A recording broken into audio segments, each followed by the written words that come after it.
Une longue file d'attente pour voir son film projeté dans la Mecque du cinéma mondial, le rêve de tout jeune cinéaste. Un rêve devenu réalité pour ce jeune réalisateur sri-lankais repéré par la CID.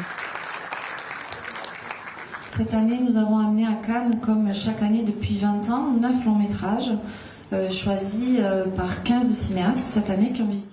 Des films prisés par des organisateurs de festivals et des exploitants de salles nombreux à avoir vu le film. Comme toute l'économie du cinéma un peu parallèle est en train de se trouver un petit peu écrasée en ce moment, il est important qu'on crée des réseaux distributeurs, producteurs et exploitants parallèles. L'association s'appuie notamment sur un réseau de 250 salles pour diffuser des films d'auteur. Depuis 20 ans, elle a largement contribué à faire émerger la nouvelle vague du cinéma français. Ravi de voir qu'aujourd'hui, Lucas Belvaux, Pierre Scheller, ils sont au centre du marché et que c'est des gens qui ont commencé, qui ont pu faire des œuvres. Et 20 ans, c'est vraiment le moment de répéter qu'il faut laisser de la place pour ces films-là dans les salles parce que c'est les auteurs de demain, ils se fabriquent aujourd'hui.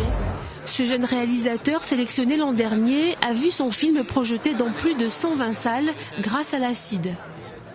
C'est un réseau, je me suis rendu compte en suivant le film, en l'accompagnant dans les régions, que quand même la CID a vraiment réussi à fidéliser beaucoup de salles qui ne sont pas forcément accessibles si on ne les connaît pas, si on n'est pas dans le réseau.